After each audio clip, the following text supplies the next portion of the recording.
Sa wakas, ay nakapasok ako muli sa kuta. Ito na talaga ang hinihintay kong pagkakataon. Bumanda ka sa akin ngayon, Mara. Kailangan nang tapusin ang kaibangan mo! Buddy Gary, mag-iingat ka. Baka matamaan mo si Mandado. Huwag ka mag-alala, Buddy. Sharpshooter yata to. Mga manananggal at mga wakwak, magsilabas kayo. Patayin ang pangaas na matanda na handang sa mga plano natin. Magandang araw po sa inyo, Sir Blair, at sa mga giliw niyong taga-suporta at tagapakinig sa inyong mga YouTube channel na The Voice Addict at mga kwento ni Apong Isaac. Tawagin niyo na lamang po ako sa pangalang Arnon. Itago na lang po natin ang pagkakakilanlan ng mga kabady. 45 anyos pa lang po ako noon at isang bungs. Pero ngayon, ay retirado na at 65 anyos na. Hanggang ngayon ay aktibo pa rin po ako sa pagiging antingero. Nangyari po itong ibabahagi ko taong 1996 sa isang liblib na baryo na itago na lang din po natin sa tawag na Baryo Sinudlong. Matatagpuan po ito sa probinsya ng Bicol. Nagdestino ako sa baryong yon kasama ang dalawa ko pang kabady na pulis na sina Gary, 40 anyos, at si Fernan, na 50 anyos naman. Nagka-istasyon kami sa lungsod, pero inassign kami sa Baryo Sinudlong para imbestigahan ang napapaulat na sunod-sunod na pagkawala ng ilang taga-baryo roon. Wala kaming alam na ang tahimik na baryong yun pala ay nababalot ng lihim. Lihim na nang matuklasan namin ay parang huli na ang lahat. Hanggang sa umabot kami sa sitwasyong halos mapalibutan ng mga aswang sa kagubatan. Hindi biro-biro ang pinagdaanan namin sa baryong yun, Sir Blair. Pati ang pagiging antingero ko na itinatago ko sa mga kasamahan ko ay napilitan kong ilantad. Paano ba namang hindi ko ilalantad ay nanganganib na ang aming mga buhay. Isa pa ay kailangan naming iligtas ang buong baryo mula sa salot ng mga aswang na meron palang hindi inaasahang pinagmulan. Sa laban namin sa mga aswang ay nakilala kami ng dalawang taga-baryo. Ang isa ay may misteryosong pagkatao. Ang isa naman ay isang matandang hindi namin akalaing makakatulong sa amin. Ngunit may isa na hindi namin inaasahang lalong magpapakomplikado ng aming sitwasyon. Kumuntikan na kaming ipahamak lahat. Kung sino-sino ang mga ito ay malalaman din natin sa pagpapatuloy ng aking kwento. Sinisiguro ko pong madadala ko ang mga tagapakinig sa madugo, kakilakilabot, maaksyon, at puno ng kababalaghang mundo ng isang karanasang tumatak sa aking isipan na magpahanggang sa ngayon ay dumadalaw pa rin sa aking mga bangungot. Muli, ako po si Arnon at ito ang aking kwento. Simulan po natin ang kwento ko sa kalagitnaan ng isang peligrosong tagpo sa gubat at napaharap kagad kami sa mababangis na mga aswang. Alerto ka, Gary. Sa dalawang direksyon ng galaw nila. Narinig mo ba mga kalos ko sa mga puno? At mabibigat na mga yabag naman sa putikan. Mukhang marami sila. Oo, Arnon. Grabe, nakakaba. Hindi ko alam kung saan ako aasinta. Nahihilo na rin ako sa kaka-flashlight kung saan-saan. Mabibilis kumilos ang kanilang mga anino. Papalalim na ang gabi noon. Hula ko, mga 10:30 na. Naroon kami ni Gary sa kagubatan, sa gilid ng liblib na baryo ng Sinudlong. Nagpuputik na ang lupa, gawa ng katatapos lang umulan ng malakas. Nakadagdag pa, sa hirap naming makita ang paligid, ang manipis na hamog na nagsisimula ng lumatag sa kagubatan. Sariwa sa ilong, ang amoy ng basang mga dahon. Mabaho naman ang putik at parang may halong amoy ng malansang dugo. May mga nilalang sa paligid na umaatungal. Yun ay mga aswang. Hindi na namin alam kung ang mga ito ba ang hinahunting namin o kami ang hinahunting. Lakad-takbo kami ni Gary at hindi magkanda-ugaga. Para na rin kasi kaming naliligaw sa gubat ng mga sandaling yon. Sa pagod at hingal namin ay saglit kaming huminto para bumawi ng hinga nang mapansin naming medyo nawala na ang mga kaluskos. Huminto na muna tayo sandali, Arnon. Hindi ko na kaya, hingal na ako. Pahinga tayo saglit. Mukhang nailigaw naman na natin ang mga aswang. Nawala na ang mga kaluskos at yabag. Diyos ko, pagod na pagod ako. Saglit na saglit lang tayo ha. Baka umintulan din muna sila para pakiramdaman tayo. Alerto ka pa rin. Hindi basta-basta sumusuko ang mga aswang. Saka tignan mo, medyo umiilaw pa tong medalyon ko. Senyales na nasa malapit pa rin sila. Ang flashlight pala. Patayin muna natin. Baka matuntun tayo. Saka mga aswang ba talaga ang mga nasa paligid? Baka mababangis na hayop lang eh. Baka mga asong gubat. O kaya mga multo lang. Na iba-iba ang itsura. Hindi. Malabong atungal ng asong gubat ang naririnig natin kanina. Bakit ba kasi ayaw mo maniwala na may mga aswang? Hayaan mo, sa sitwasyon natin ngayon sa baryong to na inassign sa atin, mapapaharap ka talaga sa mga aswang. Tignan lang natin kung di ka pa rin maniwala. Walang ano-ano, pagkatapos kong magsalita, bigla ay may aninong mabilis na kumaluskos at bumaba sa puno malapit sa kinaroroonan namin. Dahil dito ay naalarmang napalingon kami ni Gary. Mabilis naming sinindihan ang flashlight at tinutukan yun kagad. Tinangka itong paputukan ni Gary gamit ang kanyang baril, pero napakabilis ng anino. Pagbaba naman ito sa lupa ay nataranta kami nang mabilis itong pumailalim sa ilalim naman ng lupa. Gumalaw at lumika ng umbok. Anak ng teteng! Pati sa ilalim ng lupa pumapasok! Ganyan ba ang aswang? May aswang na kayang magukay ng lupa. Yung aswang na nag-aanyong buhaya o bayawak. Sandali, may gagawin lang ako. Alam ko kung paano yung kontrahin. Hinipo ko ang nakabulsa kong medalyon. May medalyon din akong dala, maliban pa sa anting-anting nabigay sa akin ni Mang Dado. Umusal ako ng isang orasyon at inihanda ang baril ko. Makaraan, ang naging epekto nito ay nasusundan ko ang galaw nito sa ilalim ng lupa. Kahit pasabihing mabilis ang kilos, pati direksyon ng galaw ay nahulaan ko. Target nito si Gary, kaya naman sinabihan ko si Gary. Tumakbo ka sa malapit na puno, Gary, dali! Umakyat ka! Ikaw ang target ng aswang. Ako nang bahala sa kanya. Bilisan mo! Sa malas ay bigla pang nadulas si Gary sa maputik na lupa. Napakasama ng pagkakasubsob niya. Nang tangkain niyang bumangon, ay paulit-ulit pa siyang nadulas at muli lang ding napasubsob sa putikan. Sa malas ay nabitiwan pa niya ang hawak na baril. Anak ng teteng naman oo! Buwisit, Arnon! Tulungan mo ako! Doon na ako mabilis na kumilos. Inunahan ko ang aswang bago pa nito malapitan at masunggaban si Gary.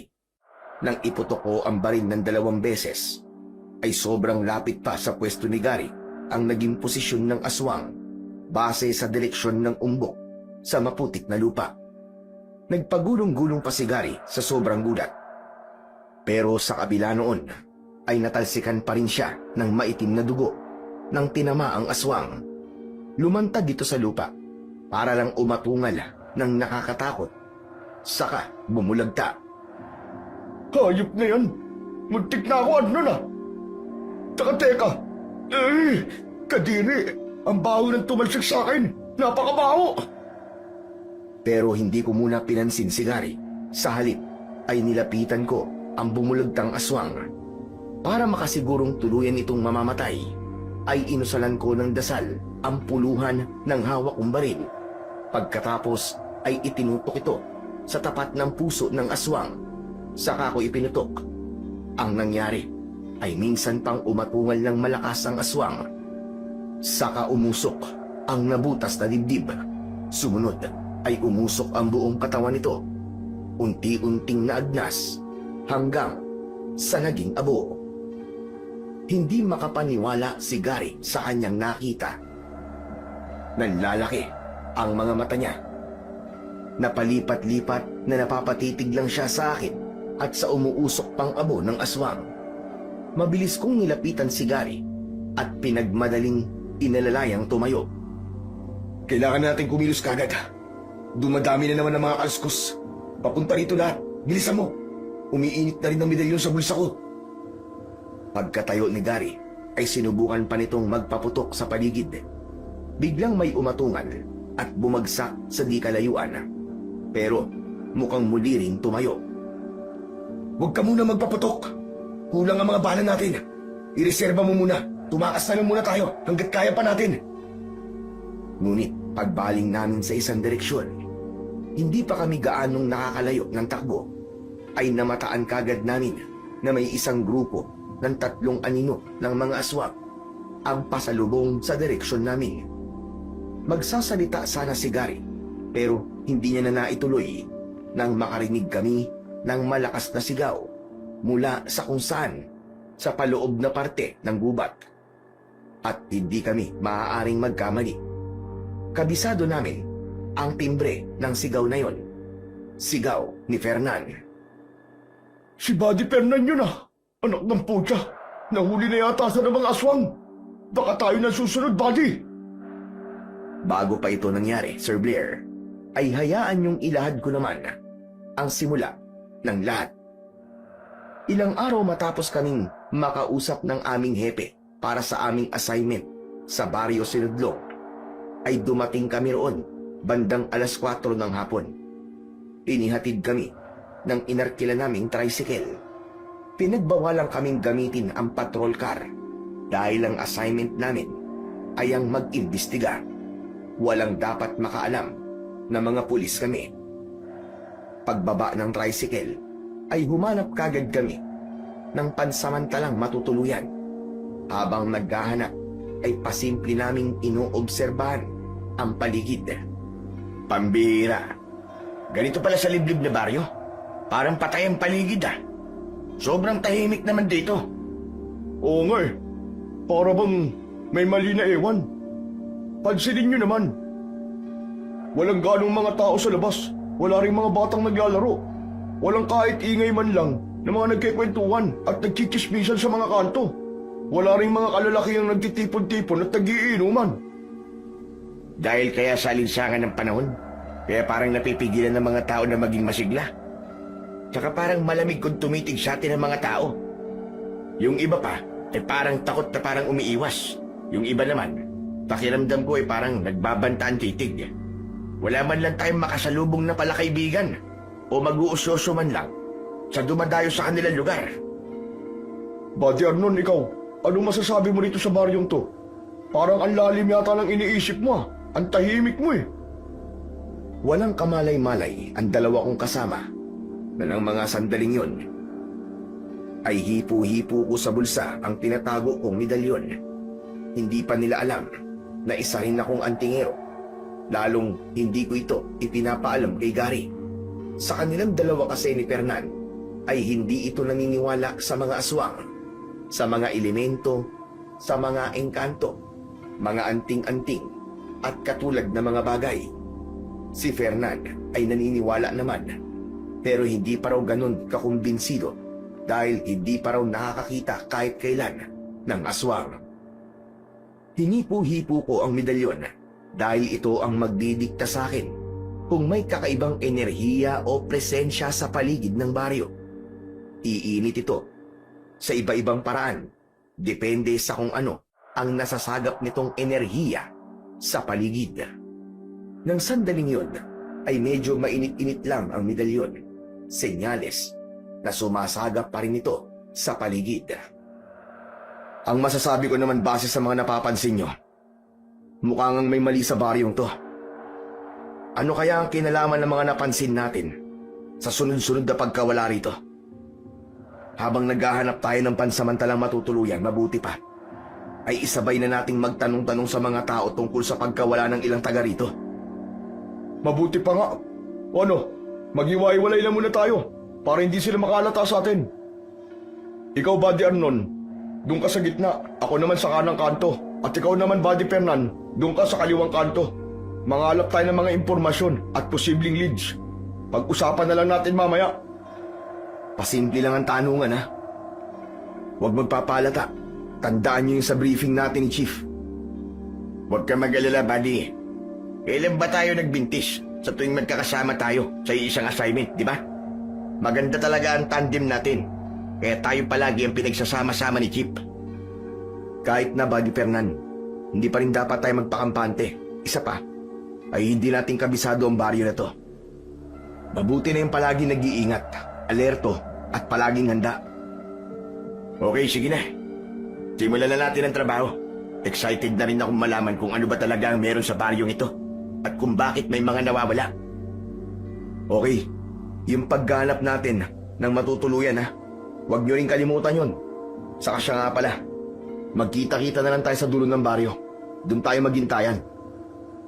At tuluyan na kaming naghiwa-hiwalay. Dumiretso na ako sa gitna ng baryo. Sina Fernan at Gary naman ay dumiretso na rin sa kani-kanilang direksyon. Habang naglalakad ako, ay may nadaanan akong isang dalaga. Sa tansya ko ay mga nasa edad 20 pa lang ito. Nakaupo ito sa tabi ng isang balon at para bang nag-oobserba sa paligid. Nang magtama ang mga tingin namin, ay kakaiba ito. Hindi ito umiwas ng tingin. Hindi kapares ng ibang mga tao na nakasalubong namin kanina. Hindi rin mababakas ang takot sa mga mata. Kakaiba ang aura. Parang hindi ito basta-basta. Pero, nang ngimitian ko, ay doon na ito umiwas ng tingin. Tumayo, walang anumang tumalikod at umalis. Diretso lang itong naglakad at hindi man lang lumingon. Parang kakaibang babaeng yun, ha? Suplada ba yun o ano? Saka kung titigan ako kanina, ay para akong sinusukat na ewan. Sandali, sundan ko kaya. Baka may makuha akong lead sa kanya. Pero, nang sundan ko ito, kung saan banda lumiko, ay hindi ko na nakita pa.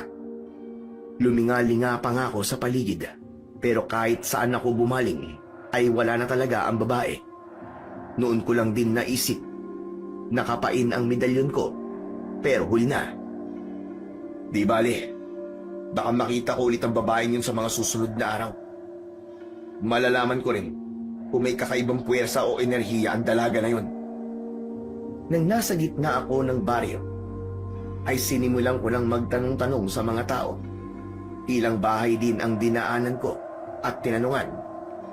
May ilan ding idinaan ko sa kwentuhan. Napadaan din ako sa baryo hall. Naisipan kong kausapin ang kapitan. Pero, nang pagkakataong yun, ay wala ito roon at may nilakad daw na importante ayon sa mga kagawan roon na ang mga aura ay para bang nagsasabing hindi ako welcome sa kanilang baryo. Mag-aalas 6 ay nagkita-kita na kami ni Nagari at Fernan sa may dulo ng baryo kung saan ay malapit na sa gubat. Natapos din namin ang pangangalap ng inisyal na mga impormasyon.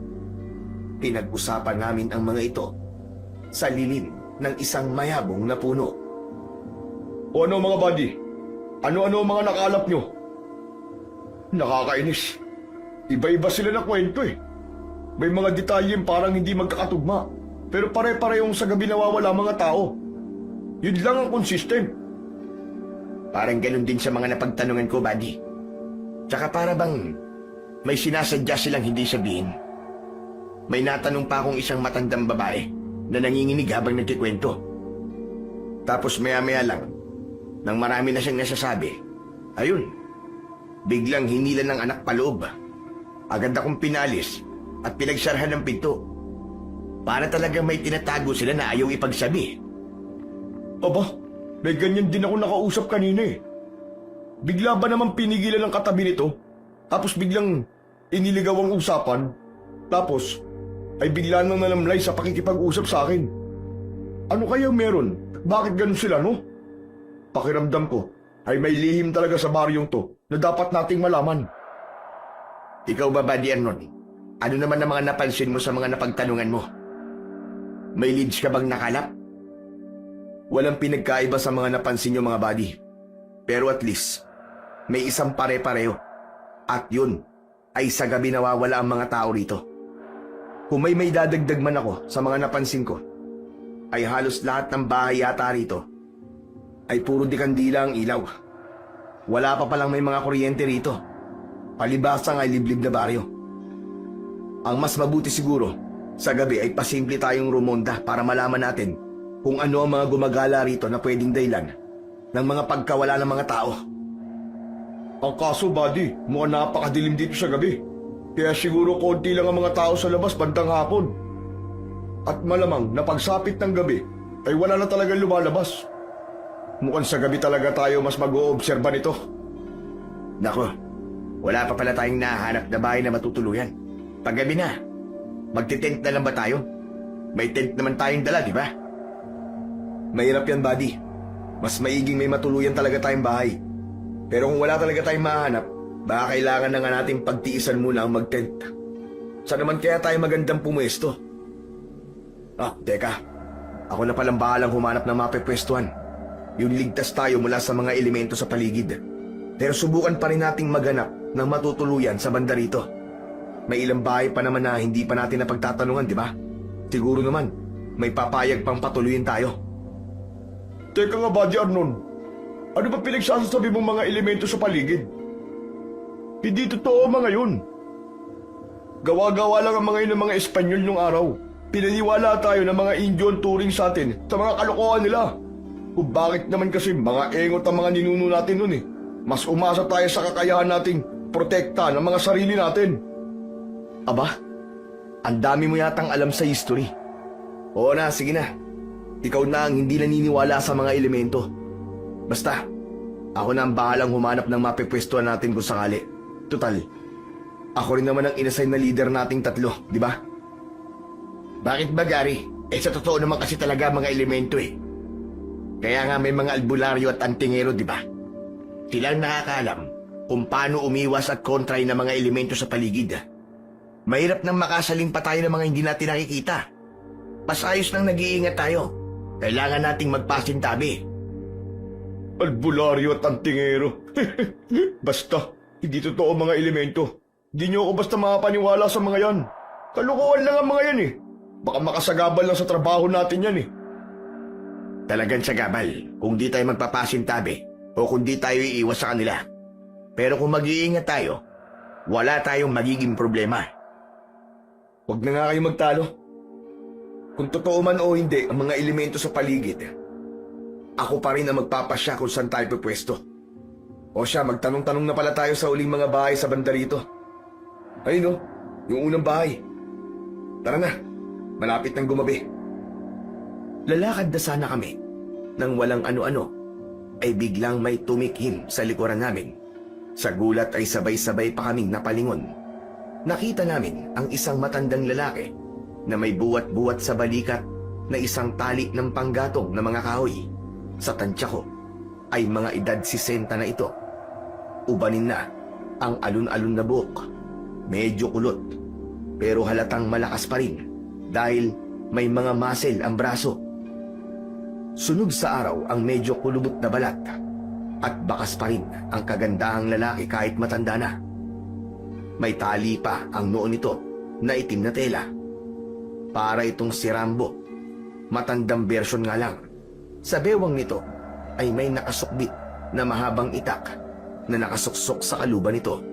Maliban pa rito ay may mga nakasukbit ding iba pang sandata at mga pangontra.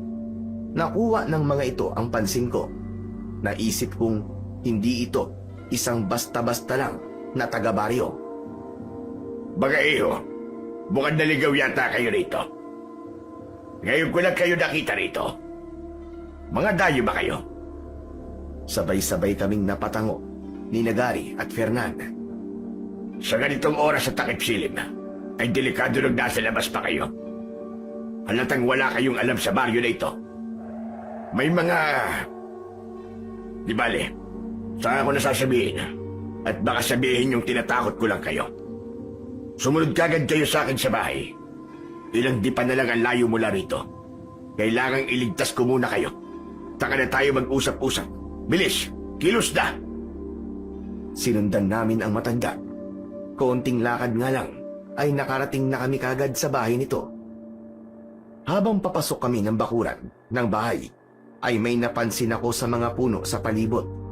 Parang may nakikita akong mga marka sa katawan ng mga puno. Sa kuryosidad ko, ay hindi ko na napigilang mapatanong sa matanda. Tatang, napansin ko lang po. Bakit po puro may mga marka mga puno sa paligid ng bahay nyo? May ibig sabihin po ba mga yun? Sandali lang at pagsipasok muna kayo sa bahay ko. Saka na kita sasagutin at saka na tayo mag-usap-usap. Maghahanda na rin ako ng panghapunan. Baka pwedeng tulungan nyo na rin ako. Mukha rin may mga dala kayo. Isabay na natin sa lulutuin. Sige ho. May mga dala nga po kaming bigas dito. Pati po mga dilata at ilang tuyong pagkain. Ako na po ang tutulong sa inyo sa paghahanda. Pagpasok namin sa bahay ng matanda, ay napansin kong maraming nakasabit sa mga dingding. Sa loob na mga herbal na daon.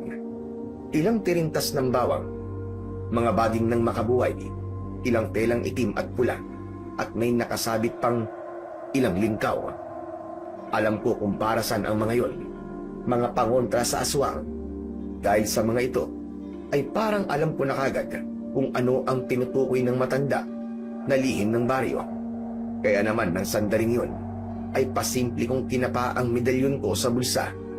Naramdaman ko kagad ang kakaibang lamig nito. Senyales na ligtas ang paligid at may pinagmumulan ng positibong enerhiya na malamang nga ay ang matanda na mismo. Bakit parang may nararamdaman akong kakaiba sa inyong tatlo mga iyo? Siya nga pala. Ako nga pala si Dado. Isa akong mangangahoy. Kayo, ano bang mga pangalan nyo? Ano ang dahilan at napadpad kayo rito sa baryo? May kamag-anak ba kayo rito? Ako po si Arnon. Mandado, ito naman po si Gary at si Fernan. Wala po kami mga kamag-anak dito. Kung bakit po kami nagpunta rito, pwede po bang atin-atin na lang muna ang lihim na pagparito namin? Pero sandali, ano ba ang lihim ninyo? Mga tulad ko ba kayo? Tulad niyo pong ano? Kayo na muna ang mauna. Pakiramdam ko naman ay makakasundo ko kayo sa misyon ko. Misyon? Ano naman pong misyon? Kayo na muna ang maunang magsabi ng lihim na pagparito nyo rito bago nyo malaman ang lihim ko. Ang totoo po niyan. Mga pulis po kami, Mandado. Inassign po kami dito para imbestigahan ang pagkawala ng ilang mga tao rito sa baryo nyo. Yun po kasi ang ulat na nakarating sa estasyon. Ayaw po sana namin yun ipagsabi kahit kanino. Pero mukhang mapagkakatiwalaan naman po namin kayo eh. Sana po ay tayong 4 lang po muna ang nakakaalam nito. Mga pulis lang pala kayo. Pulis lang? Nilalang niyo lang po ang pagiging mga pulis namin? Bakit? Ano po ba kayo? Hindi naman sa binabaliit ko ang pagiging mga pulis nyo. Pasensya naman kung yun ang pagkakaintindi nyo. Akala ko lang kasi ay katulad ko kayo. Isa kasi akong manunugis. Manunugis? Ano pong manunugis? Manunugis o tagatugis na mga aswang.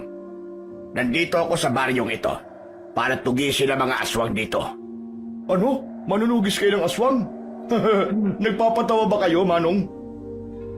Bago pa makasagot si Mang Dado kay Gary, ay pasimple kong hinila saglit sa isang sulok ang matanda at binulungan.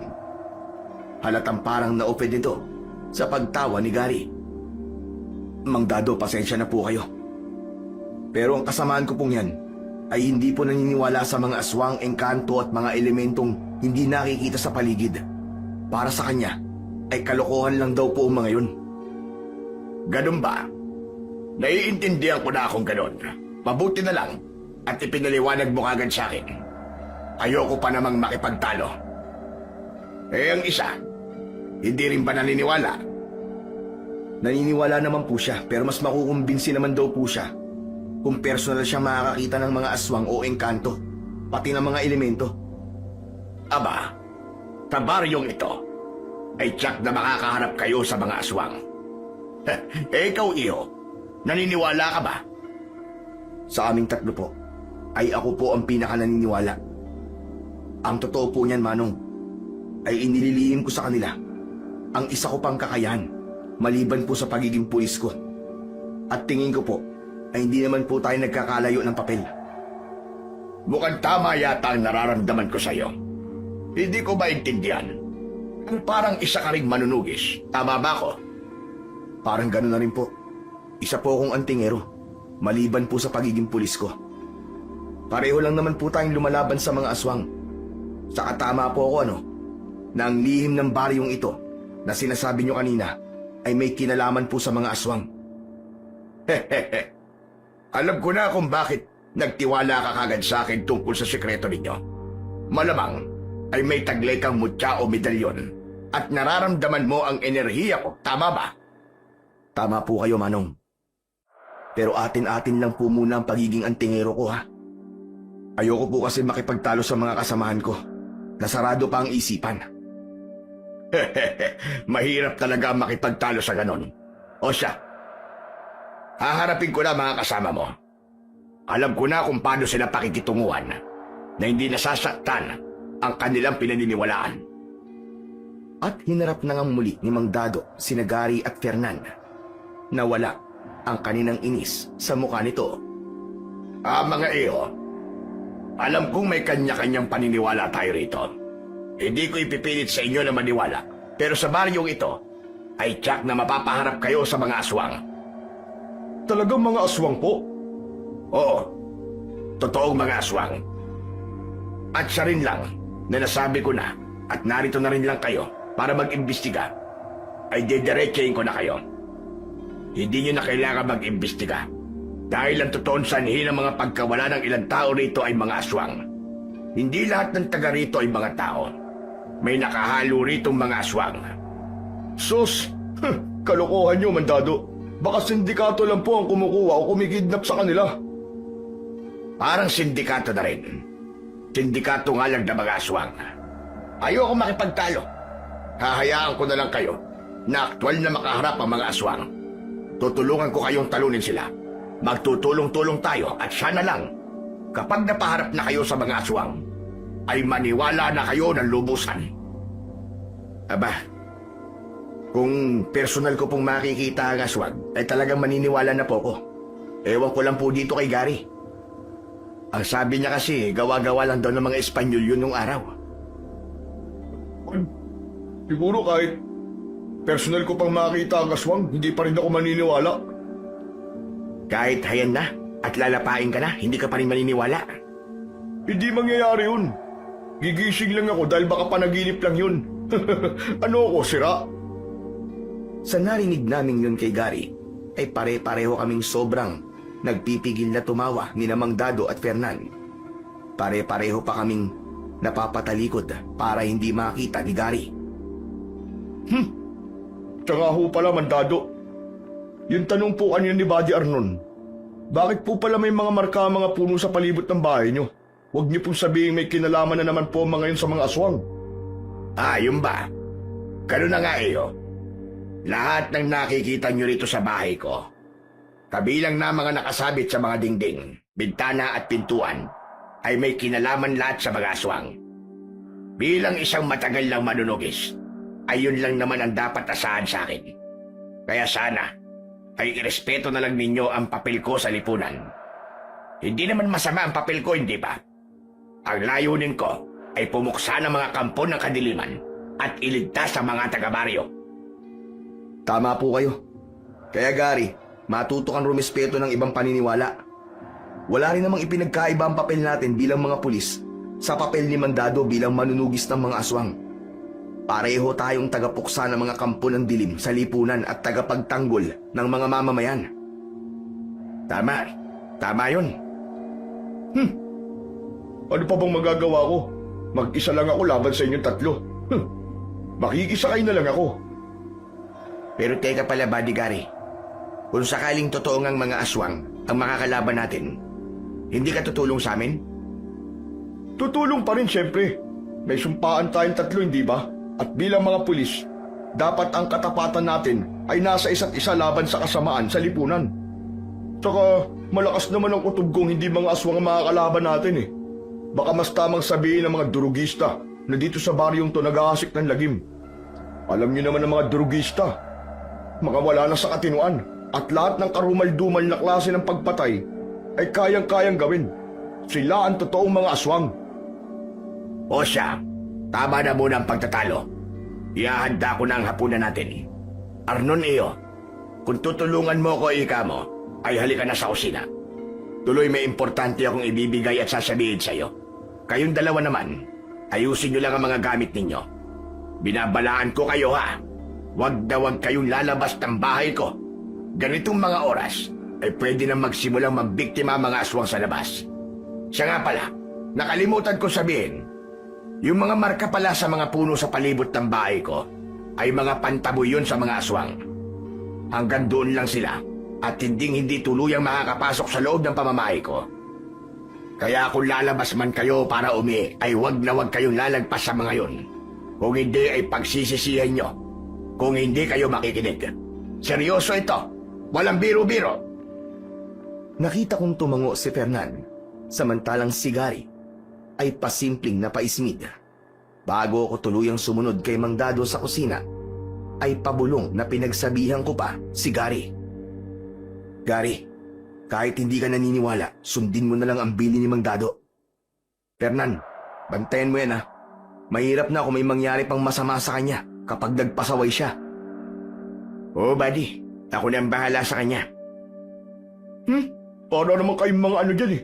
Anong akala nyo sa akin, bata? Sarili nyo, bantayan nyo. Huwag ako. Nang nasa kusina na kami ni Mang Dado, ay sinabihan niya ako ng mga dapat kong gawin.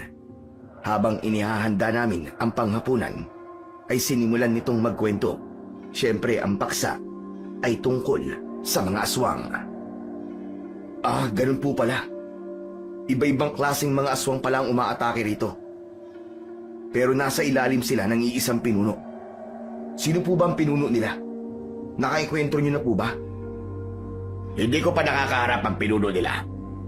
Yung pa nga ang inaalam ko. Yun din ang pinakamahirap alamin. Dahil malamang, napaiba-iba rin siya ng anyo. Matagal ko na rin pinag-aaralan kung paano ko siya matutukoy. Limitado lang kasi ang kakayahan at nalalaman ko. Pero ngayong nandito ka, na isa mismong antingero, tingin ko ay malaki ang magagawa mo para malaman o matukoy kung sino ang pinuno nila. Pagtulungan nating matukoy. May medalyon po ako rito, Mang Dado. Palagay ko, ay ito ang makakatulong sa atin para matukoy at matuntun ang pinuno nila. Tama ka. Yang medalyon mo nga ang kailangan. Ikaw lang pala ang hinihintay kung sana ay dumating para makatulong ko. Napapagod na rin talaga ako at tumanda na lang ng ganito na hindi pa nalalaman kung sino ang pinuno nila. Kung noon ko pa sana nalaman, ay sana ay matagal ko na silang natugis lahat. Pero sabi nga, may tamang panahon para sa lahat ng bagay at sa palagay ko, ay dumating na nga ang tamang panahon. Mang Dado, tanong lang. Marami na rin po ba kayong napatay na mga aswang dito? Aba, marami na. Pero para namang hindi sila nauubos. Sa halip, ay parang lalo pa silang dumadami. Palagay ko, ay may hindi pa ako alam sa sistema nila. Malamang na may kinalaman lahat sa pinuno nila. Kaya ang pinaka-target ko ngayon ay ang malaman at mahuli ang pinuno. Wala pong tumutulong sa inyo ng mga kababaryo ninyo? Dati meron, pero habang tumatagal, na lalo naman dumadami at lalong bumabangi sa mga aswang, ay natakot na sila. Saka lahat ng mga tumutulong sa akin ay iniisa-isa rin ang mga aswang. Habang sa tuluyan na silang sumuko at hindi na nila ako tinutulungan. Lalo tuloy akong naawa sa kalagayan nitong baryo. Nagmistulang mga alagang hayop na lang sila ng mga aswang na anumang oras sa gabi ay manghuhuli sila ng kakatayin o lalapain. Takot naman silang lisanin ng baryo dahil susundan pa rin sila ng mga aswang at idadamay ang kanilang mga kaanak. Mabuti po at hindi kayo pinagtutulungan puntiryahin ng mga aswang. Paanong hindi pa po nila kayo napapatay? Ganyang mag-isa nyo lang pala na lumalaban sa kanila. Yun ang hindi nila magagawa sa akin. Isa na kasi akong manunugis. Basta iyo. Saka mo nalang malalaman ang isa ko panlihim. Sa ngayon, ay hindi muna pwedeng sabihin yun sa'yo. At baka may mangyari sa akin na masama. Saka na, kapag natalo na natin ang pinuno ng mga aswang. Sa sinabing yun ni Mang Dado, ay malalim akong napaisip. Gusto ko siyang pag-alinlanganan at parang gusto kong isipin na sangkot din siya sa mga aswang. Pero nang palihim kong kapain ang medalyon ko sa bulsa, ay malamig pa rin naman ang pakiramdam ko rito. Ibig sabihin ay hindi siya kampo ng dilim. Pero oras na uminit kahit man lang bagya ang medalyon, habang katabi ko siya ay mangangahulugan na kasabwat siya ng mga aswang. Siya nga pala, Arnon, may ibibigay ako sa'yo. Sandali at kukunin ko lamang sa kwarto ko. Maghintay ka dyan. Isang mahalagang bagay yun na makakatulong ng medalyon mo. Saglit akong iniwanan ni Mang Dado. Pagbalik nito ay may hawak na itong isang bagay na nakabalot sa puting tela. Nang kalagan nito ng matanda, ay tumambad sa akin ang isang kulay berdeng bato na parabang diamante. Kumikinang ito sa tama ng liwanag ng apoy sa kalan. Ano ho yan, Mang Dado? Batong hiyas? Nagkakamali ka. Hindi ito isang batong hiyas. Isa itong mutya. Mutya ng bininyuhay na enerhiya ng kalikasan. Binanyuhay?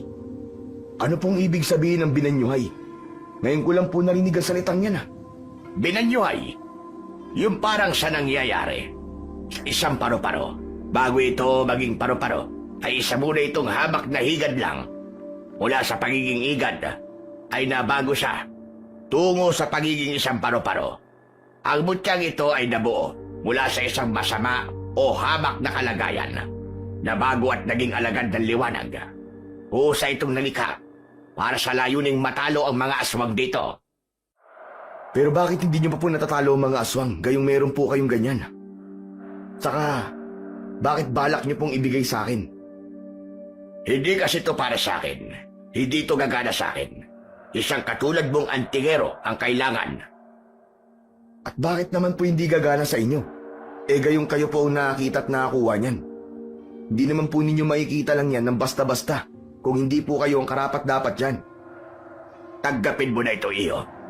Oras na matanggap mo at mapagana ito, ay masasagot ang lahat ng tanong mo tungkol dito at sa akin. Yan mismo ang magbubunyag sa'yo. Tuturuan din kita kung paano mo yan pagaganahin.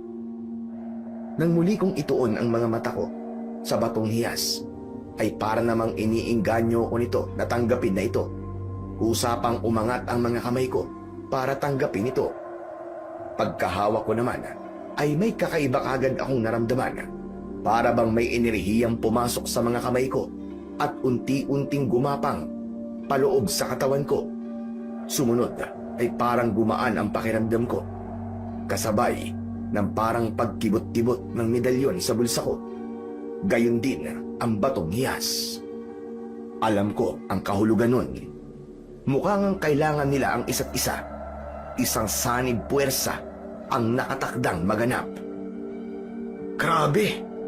Kakaiba po ang pakiramdam ko rito Pati po ang medalyon sa bulsa ko, kumikibot-kibot, na tulad nitong batong mutya. Ibig sabihin yan, ay natutuwa sila na sa wakas, ay may isa nang magsasaling puwersa at sabay na magpapagana sa kanila. Kaya lang kasi ay... Kaya lang po ano? Kailangan mapagana kagad yan. Malamang na sa oras na ito, ay nagsisimula ng masagap ng mga aswang ang banta niyan sa kanila. Sigurado kung magiging aktibo sila ngayon para matuntun yan. Kailangan kitang ianda kagad, Arnon, matapos natin maghapunan. Kaya magmadali na tayo. Pagkatapos magsalita ni Mang Dado, walang ano-ano ay nakarinig kami ng lagabog mula sa di kalayuan sa amin. Pagbaling namin sa may pintuan ng kusina, ay namataan namin si Fernan na pasimpleng lumalayo mula sa likod ng dingding. Mukhang narinig nito ang pag-uusap namin ni Mang Dado at malamang na nakita rin ang mutyang bato. Parang lihim na nag-uusyoso ang isang yun Pero ayos lang. Mabuti na rin at siya at hindi si Gary. Malamang na makikipagtalo na naman sa atin ang isang yun at hindi maniniwala sa mutya mo. Kay Fernan, ikaw na ang bahalang magpaliwanag kung sakaling magtanong siya.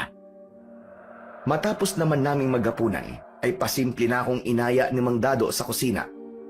Sinenyasan niya akong sumunod. Pero bago ako sumunod, ay kinausap ko muna sina Fernan at Gary. Sinabihan ko silang maganda dahil sa banta ng posibleng pagsalakay ng mga aswang.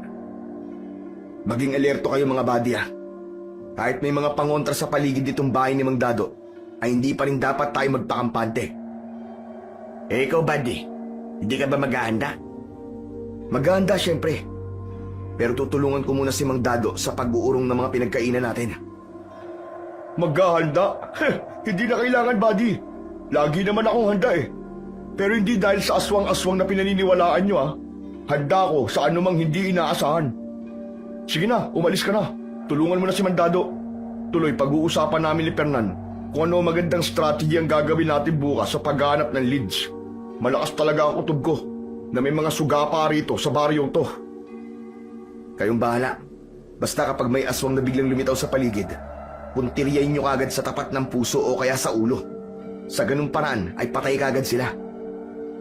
Pagtalikod ko at nang papasok na ako sa kusina, ay pasimple akong lumingon sa dalawa. Napansin ko si Fernan na may ibinubulong kay Gary. Si Gary naman ay nakaismid at mariing umiiling. Pagpasok ko sa kusina, ay isinara kagad ni Mang Dado ang pinto at tinarap ako. Inumpisahan kagad na turuan ako kung paano paganahin ang mutyang bato. May inusal pa itong kung anong orasyon sa wikang hindi ko maintindihan. Para bang Latin na para namang hindi. Bagyang umilaw ang mutya. Naglabas ito ng mainit-init na enerhiya na unti-unting sinisipsip ng katawan ko hanggang sa umabot sa ulo ko. Sumunod ay parang may bumubulong sa isip ko. Mga bagay na may kinalaman sa mutya at ilang bagay tungkol kay Mang Dado. Nalaman kong si Mang Dado pala ang mismong dahilan kung bakit nabuo ang mutya. Nagtatakang napatitig ako sa matanda. Kayo po ay dating alagad ng dilim na ngayon ay bumaling na sa kabutihan. Ako nga, Ardon. Ako ang dahilan kung bakit nabuo ang mutya na yan. Anong alagad po kay dati ng dilim? Sabi niyo kapag gumana to, lahat ng tanong ko tungkol dito at sa inyo ay masasagot. Pero bakit para naman pong hindi sinagot lahat? Hindi minsanan ang pagsagot sa maraming tanong iyo. Kailangan din ng akmang panahon kung kailan dapat ibunyag ang sagot. Sa ngayon, ay baka hindi pa akma na masagot kagad ang ibang tanong mo. May ibang mga salik na isinasaalang-alang ang mutya. Napatango ako roon. Kung sa bagay nga, ay may katwiran naman yun. Dapat talaga ay matuto tayong maging mapagpasensya at marunong maghintay. Ngayon naman, aralin mo kung paano iakma ang enerhiya ng mutya sa medalyon mo. Ikaw nang bahala roon. Yang medalyon mo na ang magtuturo sa iyo. Siya nga ho pala, Mang Dado. Maalala ko lang po yung isang dalagang nakita ko rito dati sa baryo, sa tabi po ng isang balon. Lahat po ba ng taga rito ay kilala po ninyo? Hindi. May iba pa rin na hindi ko kilala. Ang iba ay hindi palalabas. Isa pa, may mga aswan din pabago-bago ng anyo kahit saan yung tao nila. Isa pa nga yun sa nagpapatagdag sa hirap na matukoy kung sino ang pinuno nila. Meron namang mga aswang na matapos mambiktima ay ginagamit ang katawan ng kanilang mga nabiktima. Ikaw, ngayong nasa iyo na rin ang mutya, idagdag pa ang medalyon mo, kaya mo na sigurong tukuyin ng isang aswang na nagpapanggap na tao sa umaga. Taganang sa akin, hindi ko mapaganay ang mutya dahil ako mismo ang nakapagpalabas dyan. Ibang alagad ng liwanag ang tanging makapagpapagana. Kaya hirap din talaga ako noon na kumilala sa pagitan ng aswang at tao sa umaga. Pero ngayong nandito ka na, ngayon na ang panahon para tugisin at lipulin lahat ng mga aswang dito. Kailangan maibalik sa dati ang lahat. Anong ibig niyong sabihin na maibalik sa dati ang lahat? Malalaman mo rin sa takdang panahon, Arnon. Yang mutya mo na ang bahala sa'yo. Basta ang masasabi ko lang ay isa ka na ngayong malakas na puwersang katatakutan ng mga aswang. Kaya humanda ka. Ngayong gabi mismo ay magsisimula na ang totoong laban sa mga aswang. Pagkasabi mismo nun ni Mang Dado, walang ano-ano, ay nakarinig kami ng sunod-sunod na mga kaluskos at mahihinang mga atungal sa labas ng bahay. Nanlaki ang mga matang napatingin sa akin ang matanda. Ako naman ay nagtataka. Mang Dado, ano pong ingay ang mga yun? Ang mga aswang ang mga yon, Arnon. Natuntun ka na nila. Atat na silang yapain ka at sirain ang kapapagana mo palang namutya. Kasabay niyan ay mambibiktima na rin sila na gagawin nilang alay ngayong gabi. Nang sandaling yun, ay bigla rin kaming nakarinig ng malakas na sigaw mula sa kapitbahay ni Mang Dado na hindi naman gaanong kalayuan. Lumarawan sa mga mata ng matanda ang matinding pag-aalala at pagkataranta. Diyos ko, yan muna kayo mga iyo. Kailangan kong rumisponde kina Kaamor. Baka mailigtas ko pa ang anak nila. Mga kabataan ang paboritong ialay ng mga aswang. Hindi pwedeng maialay nila ang isang malakas na kabataang tulad ng anak ni Kaamor. Sa sobrang pagkataranta, ay mabilis nang lumabas kaagad si Mang Dado. Sina Fernan at Gary naman ay mabilis na napatakbo sa akin. Pareho silang naguguluhan at walang ideya sa nangyayari. Ano nangyayari, Buddy Arnon? Ano sigaw yun? Tsaka may naririnig kami mga kaluskos sa paligid at mga atungal ng kung anong nilalang sa labas. Mga aswang na ba mga yun? Tama. Mga aswang nga yung Buddy Fernan. Nakaabang sa akin ang mga aswang. Nang biktima rin sila ng kapitbahay ni Mang Dado, lumabas siya para tumulong at iligtas ang anak daw ni Kaamor. Ano sabi mo? As in, aswang talaga? Lumabas din tayo at tulungan si Mang Dado. Ano pala yung hawak mo, Arnon? Bakit parang umiilaw yan? Nang muling may sumigaw mula sa kapitbahay, kasunod ng ilang ulit na malakas na mga atungal ng mga aswang, ay nataranta na kaming tatlo ni na Fernan at Gary. Kaya naman, ay hindi na kami gaanong nakapag-isip pa. Anak ng putya. Tara mga kabady, tulungan natin si Mang Dado. Ihandaan niyo ang mga flashlight at mga baril niyo. Pero paano kung totoo mga aswang ang makakasalubong natin sa labas, pare? Hindi, baka mababagis sa mga hayop lang ang nasa labas. Huwag mo ang takutin ang sarili mo, Fernan. Pambihira ka, oo. Huwag kayong mag-alala mga kabady. May taglay akong mga anting-anting, itong mutya at ang medalyon ko. Ano kaya kung ibigay mo sa akin ng isa, Buddy? Para tulungan tayo kung sakali. Hindi pwede, buddy. Hindi mo to alam paganahin. Saka ako nakapagpapagana nito. Makakatulong din to ng medalyon ko laban sa mga aswang. Sus, ang daming panchechi-burechi, Arnon. May paanting-anting ka pang nalalaman dyan. Manong tara na sa labas. Naririnig ko na ang iyakan ng mga kapitbahay. Bilisan na natin. Ngunit naging padalos-dalos kami ng sandaling yon. Paglabas namin, ay nakalimutan din namin ang mga punong may marka sa palibot ng bahay. Nakalagpas kami kagad sa mga ito, bunga nito. Sa gulat namin, ay agad kaming sinugod ng mga aswang. Dahil nabigla kami nang lubusan naming makita ang pagkakabangis at iba-ibang itsura at anyo ng mga ito, ay agad kaming napakaripas ng takbo sa kung saan direksyon. Nakalimutan namin bigla na may dala nga pala kaming mga baril. Walang patid ang pagtakbo namin hanggang sa mapadpad kami sa gilid ng gubat. Doon naman namin naisipang magtago. Wala kaming kamalay-malay na ang gubat pala mismo na yon ay maraming mga aswang na nakaabang. Nang saktong maglalabasan na sana ang mga ito, ay bigla namang mabilis na napaatras at nagsipagtago ang mga ito nang magsimulang pumatak ang mga butil ng ulan. Uulan pa yata mga buddy, ah. Paano to? Lalo tayo mahihirapang takasan ng mga aswang. Hindi, buddy. Ayos lang na umulan ng malakas. Takot ang mga aswang sa ulan. Kaya may pagkakataon pa tayong makatakas. Teka, ang mutya at medalyon ko pala. Kailangan ko samantalang paganahin. Magtago muna tayo sa mga palumpong. Totoo ba naman kasi ang mga anting-anting mo na yan, buddy? Alam mo, para kang timang eh. Totoo mga anting-anting niya, Gary. Tignan mo naman oh, medyo umiilaw ang hawak niyang bato. Nakakainggit nga eh. Dahil siya ay may ganyan samantalang tayo ay wala. Saka nakita mo naman ang mga aswang kanina, di ba? O ano? Naniniwala ka na ba? Sige na, buddy Arnon. Paganahin mo na nga mga yan. Kung gagana nga, kailangan natin makabalik sa bahay ni Mandado sa lalo madaling panahon. At pinagana ko na nga ng sabay ang mutya at medalyon ko. Ginabayan ako siyempre ng medalyon kung paano sila ipagsasanib puwersa. Hindi naman nagtagal ang proseso at tagumpay kong napagsanib ang mga ito. Ang mutyang bato, ang balay sumanib sa medalyon at naging isa na lang sila. Ang medalyon ko ay naging kulay green na bahagyang umiilaw.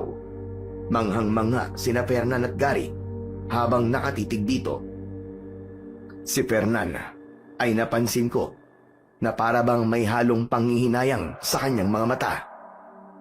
Aba, ang galing naman. Pero nasan ang batong yes, buddy? Sa akin mo na lang sana ibinigay yun. Tanga, hindi ba nakitang sumanib ang batong green sa medalyon niya? Tsaka Arnon, matanong lang, bakit may ganyan kang anting-anting ha? Anong klaseng tao ka ba? Tao ka ba talaga? Alam ko na, buddy. Antingero ka, no? Ngayon ko lang naalala na ang ganyang medalyon ay sa mga antingero. Tama. Antingero ka nga, buddy. Antingero? Weh, kalokohan mo! Maya-maya, magpapaliwanag pa lang sana ako nang biglang tumila ang malakas na buhos ng ulan. Kasunod nito ay narinig kagad namin ang muling pagsisimula ng mga kaluskos at mga atungal sa paligid. Senyalis yun na naglalabasan na muli ang mga aswang. Patay! Naglalabasan na naman ang mga aswang. Kailangan na natin kumilos. Teka, at kukonsultahin ko lang tong medalyon kung ano ang dapat nating gawin. Ang ibinulong sa akin ng medalyon ay kailangan daw naming mas pumasok pa sa loob ng gubat. Nasa kalagitnaan daw ang kuta ng mga aswang. Humanda raw kami dahil mapapalaban kami sa maraming mga aswang na makakasalubong namin. Sinabihan din akong dasalan ang mga barid ni na Fernan at Gary. Humanda kayo mga buddy. Mapapalaban tayo sa maraming mga aswang dito sa gubat. Nasa kalagitnaan pa lang kanilang kuta. Ang mga bali nyo, ilabas nyo. At dadasalan ko sa pamamagitan nitong medalyon. Gary, huwag ka nang umangal pa ha. Ilabas mo na rin na sayo. Napilitan man, ay nakaismid na sumunod din si Gary. Pero nang makita niyang may lumalabas na kulay green na usok mula sa medalyon ko, at unti-unting nasisipsip ng kanyang baril, ay namamanghang nanlalaki ang mga mata nito. Totoo nga may anting-anting ang medalyon mo, buddy. Anong mangyayari ngayon sa mga baril namin ni Fernan? Hindi ko pa alam, buddy. Malalaman pa lang natin mamaya. Teka pala, Arnon. Lulusog talaga tayo sa kuta ng mga aswang? Ganun na nga, buddy Fernan. Huwag kayong matakot. Gagabayan tayo ng medalyon ko. Panahon na raw para lipunin natin ang lahat ng mga aswang at para maibalik sa dati ang mga dapat maibalik. Eh si Mandado, paano na siya? Huwag na muna natin siyang isipin. Isa siyang hindi basta-basta na manunugis. Kaya niya ang sarili niya. Sa kasabi niya, ay hindi raw siya basta-basta matatalo ng mga aswang. May angkin siyang kakayahan na hindi natin alam. Isa pa, ay walang babala sa akin tong medalyon ko tungkol sa kanya. Ibig sabihin, ay wala tayong dapat ipag-alala sa kanya. Ganun ba? Kung ganun, tara na! Handa na ba kayo? Handang-handa na ako, buddy. At excited na rin. Eh, ikaw, Gary. Handang-handa na rin, tol. Kung ganun, tara na. Alerto kayo, ha. Ang puntiryahin ninyo ay ang kanilang puso o ulo. Huwag kayong basta-basta na magpapaputok ng baril. Limitado lang ang mga bala natin. Saka hindi pa natin alam kung anong epekto sa baril yun ng dasal ko. umasa na lang muna tayo sa mano-manong pakikipaglaban kung kinakailangan. Yung mga dala niyong jungle bolo, ilabas niyo na. Dadasalan ko na rin ang mga yan. Matapos kong madasalan ang mga jungle bolo namin, ay nagsitayo na kami mula sa mga palumpong ng pinagtataguan namin. Sakto namang isa-isa nang naglitawan ang mga aswang sa malapit sa amin. Nang makita kami, ay kagad kaming sinugod. Heto na nga, yung naunang eksena, Sir Blair. Nagsitakbuhan kami, paloob sa gubat. Dito na namin hindi namalayan na napalayo na pala sa amin si Fernan. Dalawa na lang kami ni Gary. Si Gary ay kumuntikan na sa isang aswang na nag-anyong buhaya at pumailalim sa lupa. Pero napatay ko yun nang dasalan ko ang baril bago ko ito paputokang muli. Hanggang sa nang tatakas na sana ulit kami patungo sa isang direksyon, ay may nakasalubong nga kaming isang grupo ng mga aswang. Kasunod nito ay doon na namin narinig ang malakas na sigaw ng kabady namin na si Fernan. Ano na, buddy? Kailangan nating punta at tulungan si Fernan. Paputukan na natin ang mga aswang na papasalubong sa atin. Pipigilan ko sana si Gary, pero kagad na siyang nagpaputok at isa-isang inasinta ang papalapit na mga aswang. Isa-isa namang natumba ang mga ito, pero yung dalawa ay muling bumangon. Anak ng teteng, oo. Hindi na puruan ng dalawa. Pwes, panahon na para pairalin ko ang pagiging sharpshooter ko. At muling pinaputukan ni Gary ang dalawang aswang. Doon na tuluyang bumagsak ang mga ito at hindi na muling bumangon pa. Pero kasunod nun ay may naglitawan na namang ilang grupo sa bandang kaliwa. Muli ay pinaputukan ang mga ito ni Gary. Hanggang sa nagpatuloy ang paglitawan ng mga aswang mula sa kung saan-saang direksyon.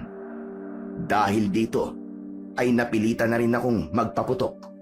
Sa isip ko ay nasambit kong bahala nang maubusan kami ng mga bala. May jungle bolo pa naman kami na magagamit kung sakali.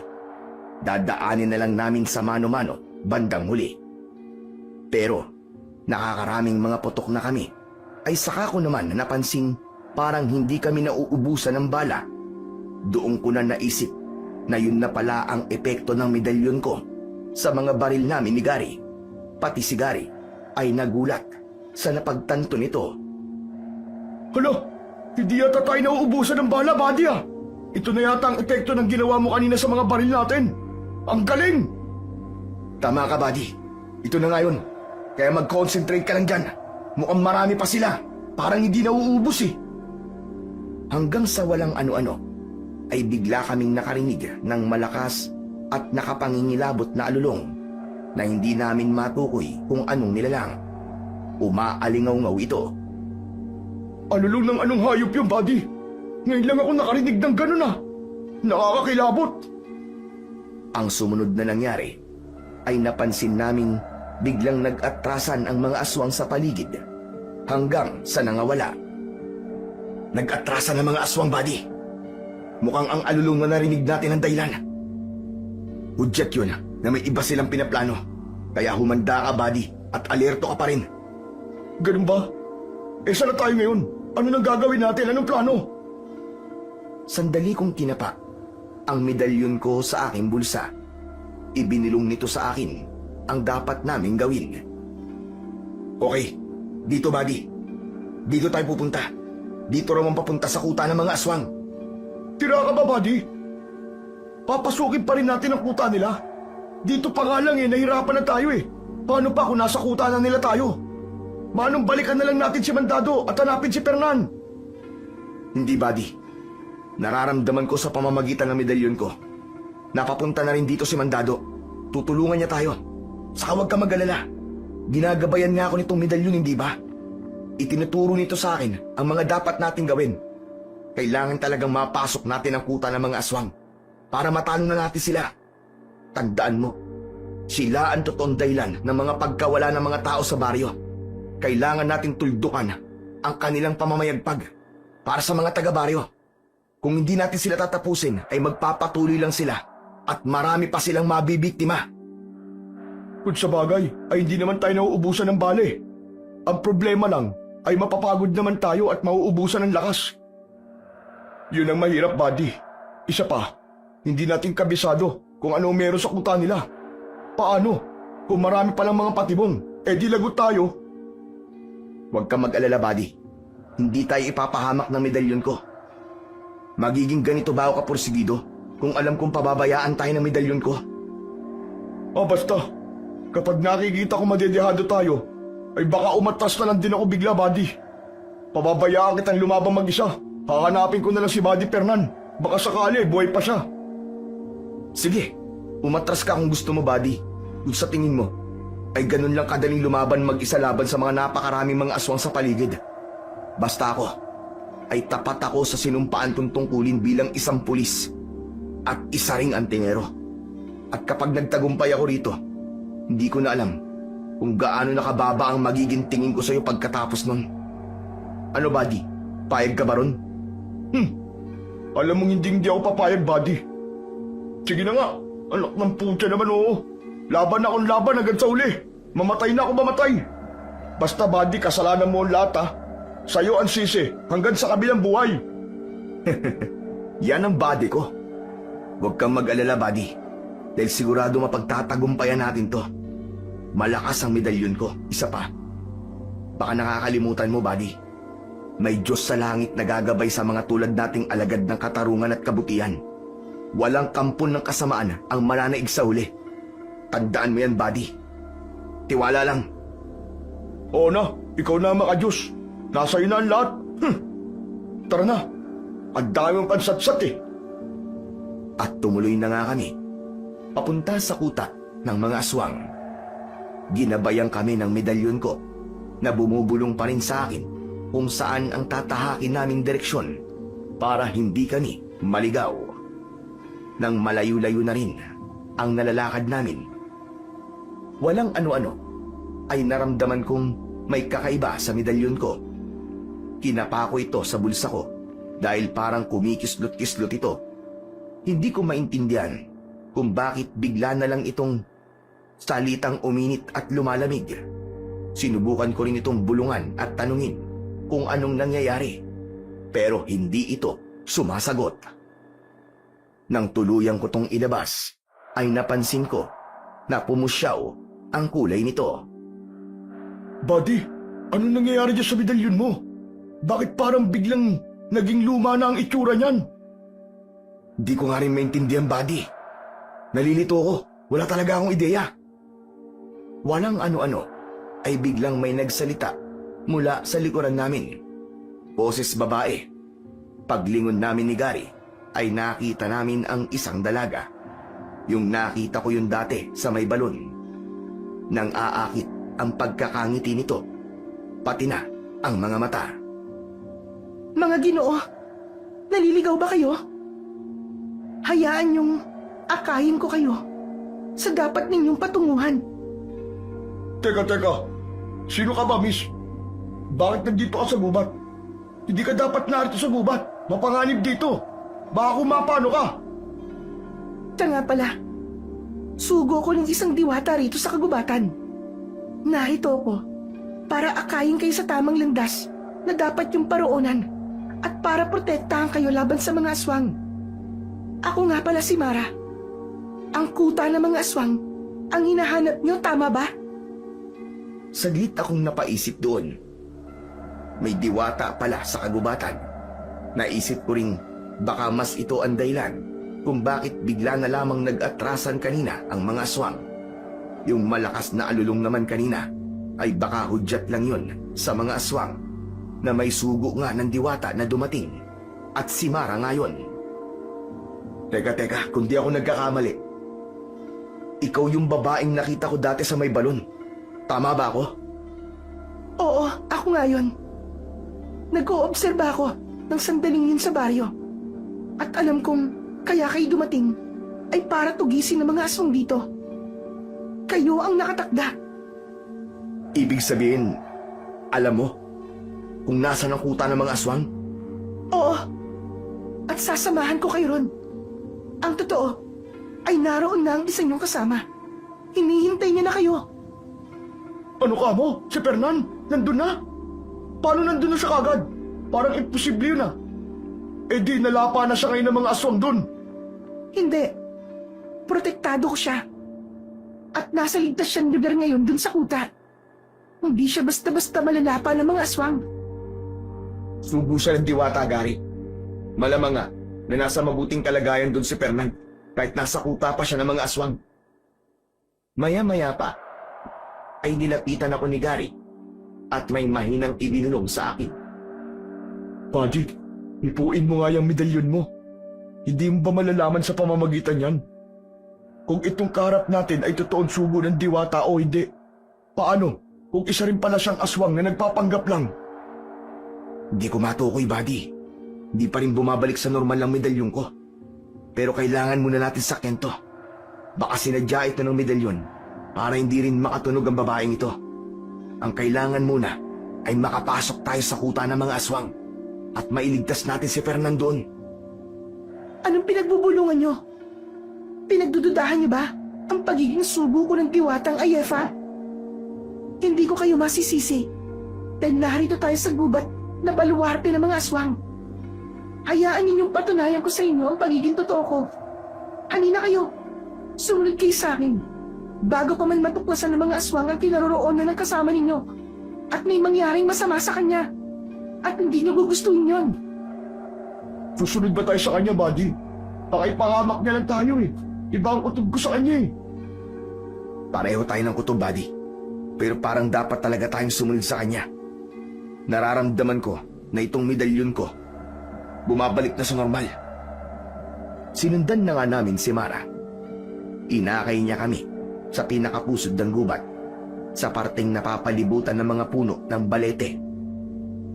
Dumaan pa kami sa paarkong butas sa gitna ng isang malapad na puno na nababalot ng makapal na mga baging. Pagpasok namin ay sumalubong kagad sa amin ang napakalamig na simoy ng hangin.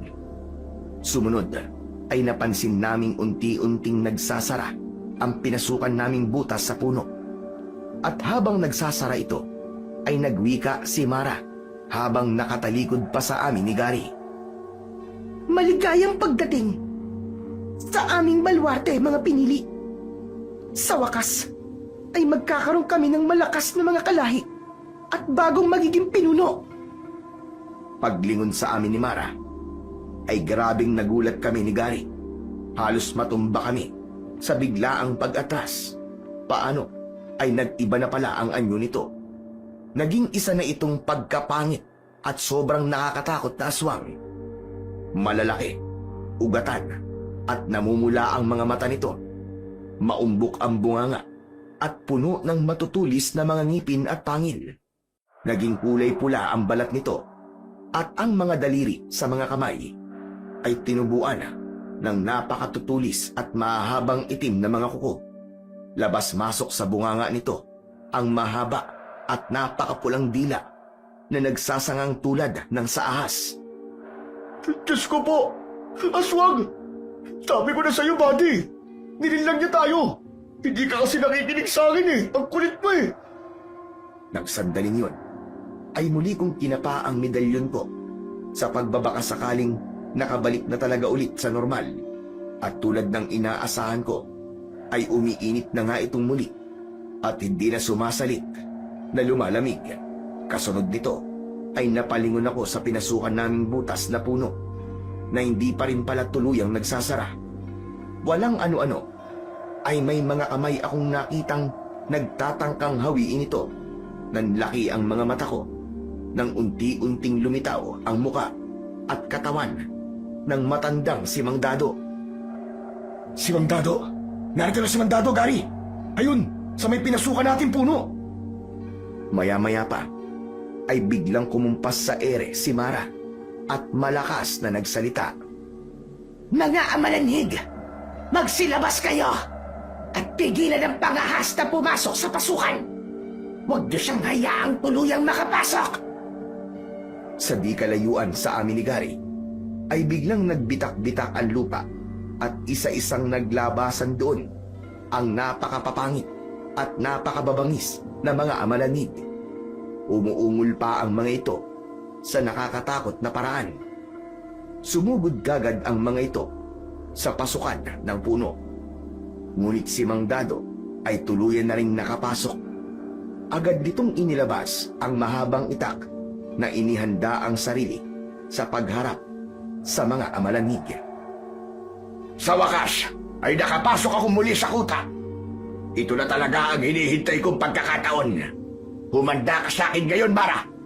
Kailangan at tapusin ang kaibangan mo! Nang magsimulang pagkumpulan ng mga amalanig si Mang Dado, ay hindi na ako nakatiis. Iniangat ko na ang baril ko at sinimulang isa-isang paputukan ang mga amalanig na sumusugod sa matanda. Agad namang sumunod sa ginawa ko si Gary. Buddy Gary, mag-iingat ka! Baka matamaan mo si Mang Dado! Huwag ka mag-alala, buddy! Sharpshooter yata to! Si Mang Dado naman, kahit matanda na, ay nagulat kami sa angking niyang liksi at bilis. Para siyang ninja sa kanyang mga galawan habang inihahampas ang hawak na mahabang itak na malamang na pinahirang ito ng pangontrang langis. Kada mapatamaan kasi nito ay umuusok ang mga sugat. Nang malapit na naming maubos ang mga amalanig, ay napansin kong sumenyas na naman sa ere si Mara at meron na namang tinawag. Mga manananggal at mga wakwak, magsilabas kayo! Patayin ang pangaas na matanda na hadlang sa mga plano natin! Ang dalawa naman ay sikapin ninyong hulihin. Duraan niyo sila ng pampatulog na dura! Sige na! Sugurin niyo na! Sa puntong yun, bago pa man maglabasan ang naglalaki ang mga wakwak at mababangis na mga manananggal, ay may isinigaw sa akin si Mang Dado. Arnold! Paganahin mo na ang medalyon! Magpalabas ka ng pangontra sa kanilang mga dura! Bilisan mo! Pagkakapako sa medalyon, ay ibinulong kagad sa akin kung ano ang dapat kong gawin. Tarantang inusulan ko kagad ang hawak kong baril. Kailangan ko raw dumura sa ere at patamaan ito. Dahil sa pagkakataranta, lalo na at nakikita ko na ang mga paparating na mga wakwak at mga manananggal. Sa unang subok ay hindi ko napatamaan ang dura ko sa ere. Sa ikalawa naman ay hindi buo ang durang nailabas ko, sa halip ay pawisik lang itong sumaboy sa ere. Sa nakikitang sunod-sunod kong kapalpakan ay sumaklolo na si Gary. Ako na nga dudura, buddy! Humanda ka!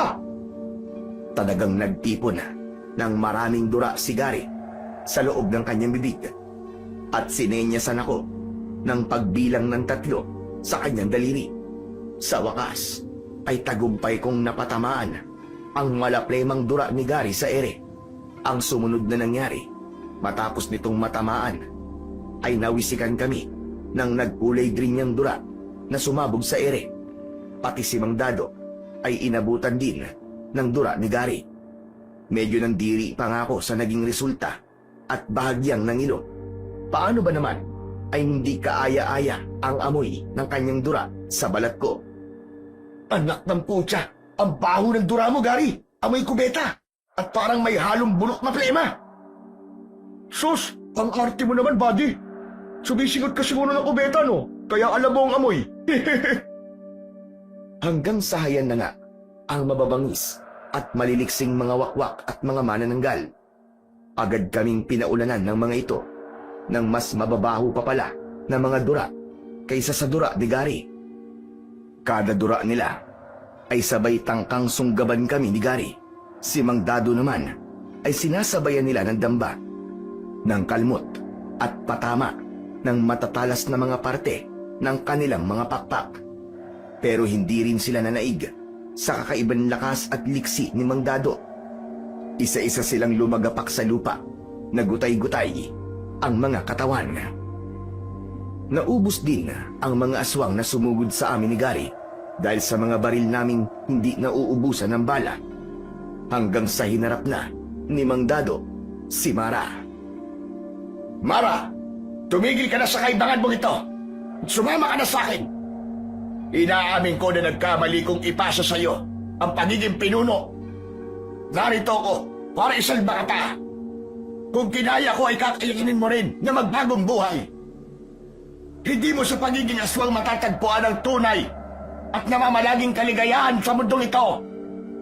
Walang tunay na kaligayahan sa pagiging alagad ng dilim. Hindi! Masayang maging makapangyarihang aswang. Masaya ko na sinusunod ang lahat ng nasasakupan kong bawat ipag-utos ko. Masaya ako na natatakot sila sa akin. Masayang masaya ko sa pagiging pinuno ko. Nabubulagan ka, Mara. Masaya ka ngayon, pero kapag napalitan ka bilang pinuno, ay doon ka na uusigin ng maraming kalungkutan. Uusigin ka ng konsensya mo dahil sa lahat ng kasamaang nagawa mo. Wala akong pakialam. Ang mahalaga sa akin ay naranasan kong maging pinuno ng mga aswang. Saka hindi ako tanga. Parang gagawin kong susunod na magiging pinuno ay hindi ko makakasundo. At isa sa mga ito ang napili ko. Gagawin ko ang lahat para maging sunod-sunuran pa rin siya sa akin. At sino naman sa kanila ang napili mo? Habang nagpapalitan ng dialogo, ang hindi namin akalain ni Gary na mag-ama pala ay palihim kong kinukonsulta ang medalyon ko. Doon naman nasagot sa akin ang iba ko pang mga tanong tungkol sa totoong pagkatao ng matanda na si Mang Dado. Nalaman ko rin ang totoong pinagmulan ng mga aswang na nagkukutanga sa gubat na kinaroroonan namin. Hindi pala sila natural na mga aswang. Naging mga aswang lang sila dahil sa isang ritual ng masamang mangkukulam at nasangkot ang isang demonyo. Espiritu ng demonyo ang gumawa sa kanila na mga aswang. Kung paano naman sila dumadami, yun ay dahil ang ibang kinukuha nila sa baryo ay hinahawaan nila. Sila rin ang pumipili kung anong klaseng aswang ang gusto nilang maging. Si Mang Dado ay dating isang pinunong gabunan. Ganon din si Mara, ngunit may halong pulang aswang na nakuha naman ito sa ina nito. Si Mang Dado ay tumiwalag sa pagiging aswang at isinalin ang pagiging pinuno kay Mara. Tinangka siyang tugisin ng mga aswang pero nagtago siya sa malayong lugar. Minabuti niyang maging isang manunugis kalaunan at nag-ensayo sa loob ng mahabang panahon bago muling nagbalik sa baryo Sinudlong para isagawa ang nabuong plano at yun nga ay ang talunin ang mga aswang, buwagin ang kanilang sistema ng pagpaparagi at ibalik sa normal ang lahat hanggat posible. Kaya naman, nalikha ang pasokang arko sa katawan ng isang malapad na puno ay para pigilan ang mga tumiwalag na muling makapasok. Binabantayan ito ng mga amalanig. Makakapasok lang siya sa pamamagitan ng pagsabay sa kung sino mang tatangkain ni Mara na papasukin para gawing bagong aswang o pinuno. At yun ay natsyempuan niya dahil sa amin ni Gary at udyok na rin ng mutyang sumanib sa medalyon ko. Ito pala mismo ang nagsilbing parang tracker ni Mang Dado para makatsyempo. Bago pa makasagot si Mara sa tanong ni Mang Dado, ay hinarap ko muna ang matanda. Nagsinungaling kayo sa akin, Mang Dado. Kilala niyo pala ang pinuno ng mga aswang at anak niyo pala mismo.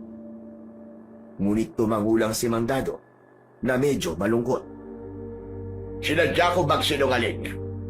At alam kong ibinunyag rin sa'yo ng medalyon mo ang totoong intensyon ko. Gusto ko lang iligtas si Mara at ibalik siya sa normal. Huwag ka nang umasa, tanda. Saka matagal na kitang itinakwil bilang ama. Isa pa, yung lalaking yan, ang napili ko susunod sa akin na maging pinuno. Huwag ka na rin umasa, Mara, na magagawa mo siyang maging pinuno. Mamili ka ng isang antigerong nagtataglay ng pinagsanib na enerhiya ng medalyon at mutyang ako mismo ang naglaan. Pumili ka ng para sa ikababagsak mo. At akala mo ba, ay hindi ko pinagandaan ng lahat. Sinadya kong isang malakas ang piliin para lalo ring lumakas ang lahi natin. Ah, hindi pala. Nang lahi lang pala namin. Isa pa, hindi ako naniniwalang nakapagpalabas ka ng mutya. Alagad ka rin ng dilim. Kaya paano mangyayari yon? Nagbago na ako, Mara. Hindi na ako alagad ng dilim ngayon. Bumaling na rin ako sa Diyos. Nagbagong buhay ako. At narito ako ngayon para tapusin ang pamamayagpag ng isang lahing pinangungunahan ng espiritu ng demonyo.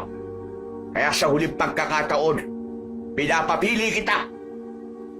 Asama ka ba sa akin para magbagong buhay? O mas pipiliin mong manatiling kampon ng kasamaan?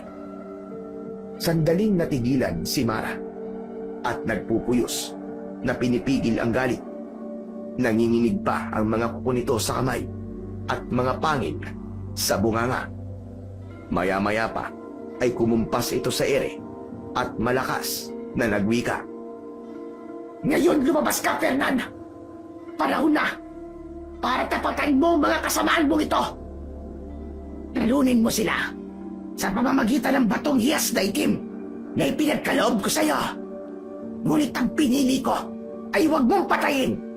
Pahinain mo lang siya at sirain ang anumang anting-anting na taglay niya. Hindi kami makapaniwala ni Gary nang makita namin si Buddy Fernan na lumitaw sa likod ng isang puno ng balete. Naging isa na rin siyang aswang na gabunan. Pumangit at bumangis ang kanyang itsura. Halos dumoble ang laki ng katawan at namumutok na mga masin. Bago pa makapagsalita si Fernan, ay kinapa ko muna ang medalyon ko sa aking bulsa. Sa pamamagitan nito ay nalaman ko kung ano ang nangyari sa kanya simula sa una. Una pa man, ay kasabwat na pala niya si Mara. Taga-sinudlong pala ang mahal na mahal niyang lolo at nakuha ng mga aswang. Gusto niyang mabawi ang lolo niya, kaya nakiusap siya kay Mara na bilang kapalit ng kalayaan ng kanyang lolo, ay gagawin niya ang lahat ng anumang iuutos sa kanya ni Mara. Pumayag naman si Mara at ginamit siya para sa binabalak nitong paggahanap ng papalit dito na pinuno. Sa pamamagitan ni Fernan, ay nalaman ito ang tungkol sa akin. Noon pa man pala, ay alam na ni Fernan na isa kong antingero. Lihim pala niyang inaalam ang totoong background ko. Noon, ay hindi ko siya maramdaman na isang banta dahil hindi pa naman siya ginagawang aswang ni Mara. Si Mara ay nangako rin pala na matapos ang misyon ni Fernan na maipasok ako sa kuta, ay bibigyan siya ng espesyal na kapangyarihan at gagawing isang malakas na aswang na sasambahin ng kanilang mga kalay. Bagay na labis na ikinatuwa ni Fernan. Humanda kayo ngayon sa akin. Ikaw, Arnon. Pasensya na. Pero kailangan ko itong gawin. Kung ako sa'yo, tumuo ka na lang kung ayaw mong tirisin ko si Nagkari at Mandado. Umanib ka na lang sa amin, maging susunod na makapangyarihang pinuno ng mga aswang. Ito pa ang isang dahilan kung bakit mas mabuting umanib ka na lang sa amin. Malakas ang taglay kong batong itim. May espiritu to mismo ng demonyo. Hindi. Kahit kailan hindi ako aanib sa kasamaan. At ikaw, mali na umanib ka sa kanila, Fernan. Oo, naiintindihan ko nagsakripisyo ka para sa lolo mo. Pero maling-mali ang sakripisyong naisip mo. Kung ako sa'yo, babalingan ko at atapusin ang Mara na yan. Humampi ka sa amin at talunin natin siya. Doon na nag-alboroto si Mara. Mabilis itong sumenya sa at may kung anong itim na usok ang ipinatama sa ulo ni Fernan. Ang nangyari ay nakontrol ang isip ni Fernan na noon ay parang sasang-ayon na sana sa sinabi ko. Hindi niyo siya magiging kakampi. Fernan, sige na. Tapusin na natin ito. Pagtulungan natin sila. Ikaw sa dalawang yan. At ako naman kay Tandandado. Muli na namang sumenya si Mara sa ere at tinawag naman at pinalabas ang iba pang mga aswang na nagtatago sa paligid. Iba't ibang klase ng mga aswang na may iba't ibang mga kakayahan. Arnon, kaya ba natin ang lahat ng to? Diyos ko po, dito na yata tayo mamamatay! Arnon, ang medalyon mo! Paganahin mo na, madali ka! Tarantang inilabas ko naman ng tuluyan ang medalyon. Kakaiba ang inang nito at sobrang init, ngunit hindi ako napapasok sa hindi ko malamang dahilan. Ibinilong nito sa akin ang dapat kong gawin. Ang target ay ang soft spot pa rin sa puso ni Fernan na pwedeng i-trigger para manumbalik ang kanyang katinuan at mapawalang bisa ang pagkontrol dito ni Mara. Kailangan kong sampitin ang pangalan ng lolo ni Fernan ng paulit-ulit habang nakikipaglaban dito. Kaya lang, ay parang natunugan ni Mara ang balak kong gawin. Kaya naman, sa halip na si Fernan ang patuloy naming makalaban ni Gary, ay pumalit si Mara. Si Mang Dado naman, sa halip ang nakaharap ni Fernan. Nang makaharap ko naman si Mara at makipagpalitan dito ng putok ng baril at pulos ng jungle bolo na maliksi naman itong naiiwasan, at matapos matamaan naman ako ng ilang mga kalmot nito, ay may nasagap dito ang medalyon ko. Agad itong bumulong sa akin. Nalaman ko ang isang lihim sa pagkatao nito na pwedeng gamitin soft spot para mapasuko ito. Kaya naman, habang tumitindi ang pakikipaglaban ko rito, ay inihayag ko rito ang lihim na yon. Mara, makinig ka! Alam mo bang hindi ka totoong anak ni Mandado? Inakulang niya ang pagbubuntis ng iyong ina nang mamatay ang tunay mong ama. Gusto lang niyang lumaki kang may kikilalanin pa ring ama. At ngayon, ay gusto ka rin niyang isalba at manumbalik sa dati. Ganong ka totoong minahal ni Mandado. Kahit hindi ka niya totoong kadugo. Sa sinabi kong yun, ay biglang natigilan si Mara. Hindi totoo yan! Nililinlang mo lang ako! Hindi totoo yan! Bakit hindi mo tanungin mismo si Mandado? Sininyasan ko si Mang Dado at nagpalitkan ng posisyon. Si Mang Dado na ulit ang kaharap ni Mara. Ako naman ay si Fernan. Doon ko naman sinamantalang isagawa ang dapat kong gawin kay Fernan. Fernan, ano ka ba? Tumigil ka na! Para kay Lolo Temong mo. Tigil na natin to. Si Lolo Temong na pinakamamahal mo. Sa palagay mo ba? Kapag nalaman to ni Lolo Temong ay matutuwa siya. Kapag nalaman niya na umanib ka sa kasamaan para lamang iligtas ang buhay niya, kikilalanin pa kaya niya ang sakripisyo mo? Biglang tumigil si Fernan at umungol na sila po ang biglang sumakit na ulo. Senyales na umepekto rito ang mga sinabi ko hanggang sa nanumbalik ang katinuan nito. Maya-maya ay napaiyak itong napatitig sa akin. Bumalong ang masaganang luha sa mga mata nito. Ang Lolo Temong ko. Patawad, Lolo Temong. Patawarin mo ko sa nagawa ko. Mapapatawad ka niya, Fernan, kung manunumbalik ka at sisirain mo ang batong hiyas na itim na nasa'yo. Ora mismo ay ginawa ni Fernan. Pinalabas nito sa bunganga ang itim na bato at dinurog gamit ang malaking batong pinulot niya sa isang tabi. Sumingaw mula sa nadurog na bato ang itim na usok na hugis demonyo at mabilis na tumakas palayo at nagtago sa mga puno.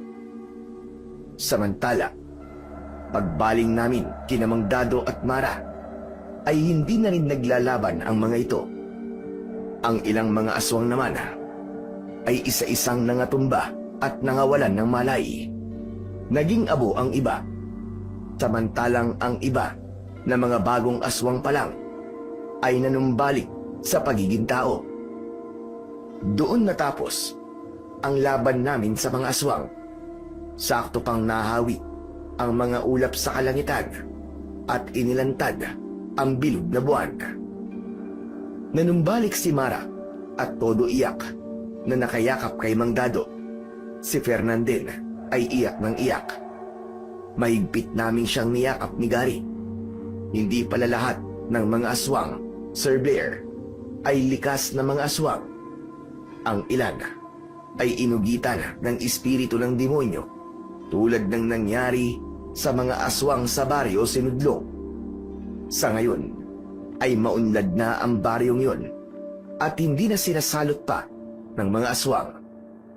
Ang nangyari rin ay pinanatili naming sikreto at itinuring na lang na isang bangungot na dapat nang kalimutan. Matapos ang labang yun, Sir Blair, siyempre ay ipinagdiwang naming magkakabady ang tagumpay namin. Siyempre ay inimbitahan din namin si Mang Dado. Nag-inuman kami isang gabi. Buddy Arnon, maraming salamat talaga sa pagliligtas at panunumbalik mo sa akin. Salamat din at narealize kong mali ang nagawa kong desisyon nun na magpagamit kay Mara. Pasensya na rin kung natukso ko dahil sa alok na maging makapangyarihan. Ang totoo kasi niyan, buddy, nainggit talaga ako sa'yo nun nung makita ko ang mutyang ibinigay sa'yo ni Mang Dado.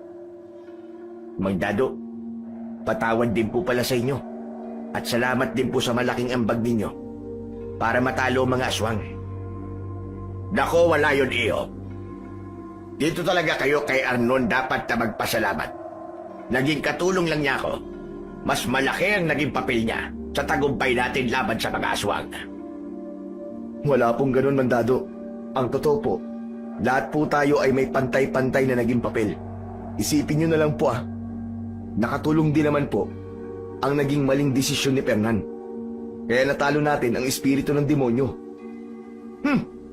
Nagpapasa-pasaan pa kayo. Ako na lang ang pinakamalaking naging papel para di na kayo magtalo. Tapos ang usapan. At ano naman ang malaki mo naging papel? Ang hindi maniwala sa aswang? Pero ngayon ay naniniwala na, ganun ba? Pwede, pero hindi lang yun. Palibasa kasi di mo naabutan yung mahiwaga akong dura eh. Sige nga, Badyan nun. Ikwento mo nga sa inayupak na to ng magtanda. At natatawa ko namang ikiniwento kay Fernan ang nakakadiring pangyayaring yon. O di ba? Kung hindi pa sa mahiwaga akong dura, ay tiyak ang pagkatalo namin sa mga wakwak at manananggal. Ano, Fernan? Bilib ka na ba sa akin ngayon? Oo na, sige na. Bilib na ako sa'yo. Sa mga aswang ba? Bilib ka na rin ba sa kanila? Na totoo talaga sila? Oo na. Kasi ba naman, naging isa ka pa sa kanila eh. Sobrang pangit mo nga eh. Saan yung aswang mo? Para kang pinaghalo-halong kapring bakulaw at tikbalang eh. Aba, baka kung ikaw ang naging aswang, ay tiyak na mas grabe pa roon ang pagbumuka mo. Sa ating dalawa ay di hamak naman na mas gwapo ko sa'yo, no? Magtatalo pa sana ang dalawa nang walang ano-ano ay biglang may dumating na bisita sa kinaroroonan namin. Walang iba kundi si Chief. Talagang sinadya pa kami nito para sabihin ang pakay nito. Ako ang tinawag. Inakay ako na lumayo at masinsinang kami nag-usap. Makaraan ay kagad din itong umalis matapos paunlakan ang isang shot. Pagkaalis naman ni Chief, ay inusisa kagad ako ni na Fernan at Gary. May bago na naman tayong assignment, mga buddy. Sa Kapis, doon tayo madidestino. Ano, sa Kapis? Yung sinasabing pugad daw ng mga aswang? Nako, mukhang mas mahirap doon, buddy ah. Ayos lang yun, buddy. Mas maganda nga yun eh. Namiss ko kasi makipaglaban sa mga aswang eh. Sobrang nakaka-enjoy kaya. Lalo na, at puro mga kamukha mo. Bugok, tapos wala ka na naman ganong may aambag. Tumigil ka, Fernan. Lahat tayo, nagkaroon ng kanya-kanyang ambag sa laban na yun. Hindi naman siya mapapasama ulit sa team natin eh, kung wala siyang ambag. Oo nga naman. Ikaw talaga masyado mo akong hinahamak eh. At sumingit si Mang Dado na napapangisi na lang sa pagiging parang aso at pusa na naman ni na Fernan at Gary. Arnon, baka naman pwede ako sumama sa inyo. Alam niyo naman ang papel ko. Isa na akong manunugis na mga aswang. Tsak na hindi ako mapapakali. kapag hindi ako nakasama sa inyo? Naku, syempre po. Dapat po nakasama po kayo. Sabi nga po the more the merrier. Saka para kung sakali, meron kaming kwan. Anong kwan ang sinasabi mo? Hindi po kasi namin alam kung ano ang bubulaga sa amin dun Kaya yun, para po may shock absorber kami. Malutong kaming nagtawanan sa kalokohan ni Gary ng sandaling yon at nagpatuloy pa ang biroang pasaringan nila ni Fernan. Pati kami ni Mang Dado ay nakisali na rin bandang huli. Naging daan yon para lalong tumibay ang samahan namin. Opo, Sir Blair, masasabi kong hindi naging madali ang mga pinagdaanan namin sa pagkakadestino namin sa Baryo Sinudlong. Pero naging matagumpay naman at masaya ang dulo. Idagdag pang marami kaming natutunan. Isa na nga po rito yung katotohanang may likas na kasamaan sa ating lahat bilang di sakdal na mga tao. Pero lahat din naman tayo ay may soft spot, nabubukalan ng kabutihan. Minsang nasaling at napalaya. Oras na umusbong, matatalo ang puwersa ng kadiliman, at oras na bumaling tayo sa kabutihan, may pagkakataong muli tayong tanggapin ng ating Panginoong may kapal. Katulad na lamang po ng nangyari kina Fernan at Mara, bandang huli ay nanumbalik din sila at bumaling pa nga sa Panginoong Diyos. Halos linggo-linggo silang nagsisimba at ipinagpapasalamat na nakawala sila sa mga galamay ng kasamaan at kadiliman. At ngayon ay mas pinipili na nilang manatili sa tuwid na landas ng kaliwanagan at kabutihan.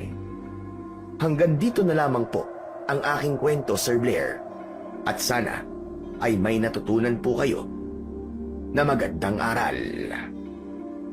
Sa kwentong ating napakinggan, tulad ng palagi kong sinasabi, sa mundo ng pagsubok at hamon, ang tunay na lakas ay hindi nasusukat sa kakayahan ng iisang tao, kundi sa pagkakaisa ng marami.